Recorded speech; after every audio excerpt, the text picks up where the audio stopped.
The importance of earnest money. Yeah, I have a new appreciation for requesting earnest money.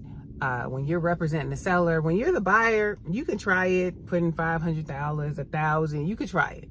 But as a listing agent, I am requesting a minimum of 1% of earnest money.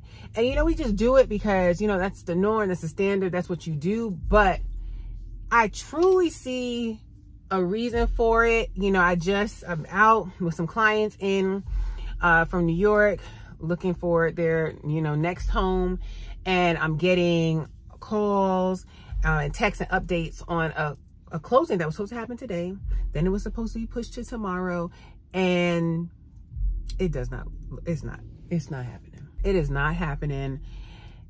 And the agent is trying to propose all these different things, other ways. Yeah, the buyer needs more time, all this stuff. I'm so glad that I requested. That's the lender calling me now. Please hold. All right. Just got an update, got off the phone with the lender. Child, real estate is not for the faint. Real estate is not for the faint. So back to earnest money. Essentially, earnest money serving two reasons. You could say three, but I'm going to go with two. One, the buyer needs to have skin in the game. It needs to be enough skin in the game where they would think twice about walking away from it. That's one for me.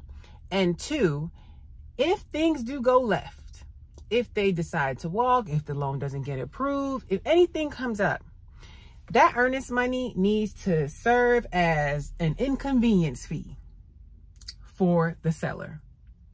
Prime example in this case, my sellers have already moved out of the house ready to close, have already paid for a temporary housing. Inconvenience is a whole other word, is a whole nother level. Yeah, I can't even get into that. But I'm glad I went for increased earnest money, because at least that earnest money can go to like that 1 month of them renting this place, or can serve as some form of compensation. I remember the first offer we got, they submitted $500 earnest money. And I went back to them with some, you know, counters, and they came back and was like, the buyer's considering other options. Never heard from them again. Then this same client, they submitted their offer with $1,000 earnest money. And I went back to them, 1%. And I was like, what if they, you know, don't agree or accept it or whatever, which they did accept the 1%, because it's pretty standard now.